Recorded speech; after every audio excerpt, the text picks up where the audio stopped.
আজকে সকাল সকাল রেডি হয়ে বেরিয়ে পড়েছিলাম আর গেছিলাম 4 বান্ধবী মিলে ব্যান্ডেল চার্চে। চলো তোমাদেরকে সেটাই দেখাবো, তোমরা কেউ স্কিপ না করে পুরো ভিডিওটা দেখবে, সকলের কাছে রিকোয়েস্ট থাকলো।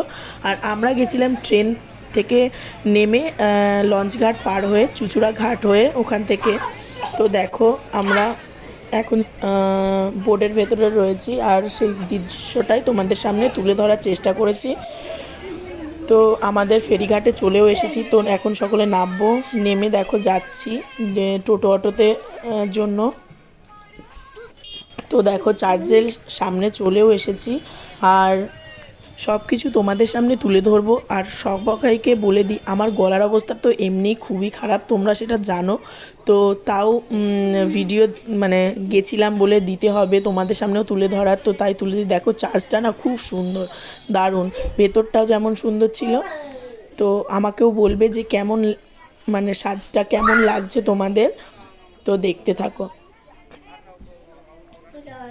আর এখানে যিশুর মানে অনেক ছেলেবেলা বড়বেলা অনেক মানে সুন্দর করে সাজানো স্ট্যাচু, দারুণ জায়গাটা, দারুণ। আমি এই ফার্স্ট টাইম গেছি, তো তোমরা কারা কারা গেছো সেটাও কমেন্টে জানাবে।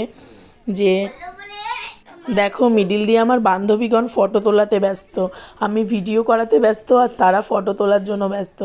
তো দেখো আমিও একটু সামনে পোজ দিয়ে নিচ্ছিলাম, যে আর প্রচণ্ড রোদের তাপ ছিল, তাকাতে পারছিলাম না সানগ্লাস ছাড়া। তো তো এখন ভেতরে প্রবেশ করছি আর যথারীতি যতটা পেরেছি ততটাই ভিডিওতে নেওয়ার চেষ্টা করেছি, কারণ ভেতরে তো ক্যামেরা অ্যালাউ না। তাও তো দেখো সিঁড়ি দিয়ে আমরা যখন ওপরে উঠছিলাম সেই দৃশ্যটাকেও ক্যাপশানে নেওয়ার চেষ্টা করেছিলাম। আর ওপরে উঠে গেছি, এখানে হলো প্রার্থনা যেটা করার গডের কাছে, তো এটা সেই জায়গাটায়। আরও কিছুটা ওপরে উঠছি। তো দেখো এই ছিল আজকের ভিডিও, তোমাদের কেমন লাগলো সেটা জানিও। আর বাড়ি ফেরার সময় দেখি বড় মায়ের কাছে আজকে শনিবার ছিল বলে মারাত্মক ভিড় হয়েছে, আর সেটাও একটু তোমাদের সামনে তুলে ধরলাম। তো সকলকে জানাই আমার ভিডিওটা যদি তোমাদের ভালো লেগে থাকে লাইক কমেন্ট শেয়ার। তো বাই সকল।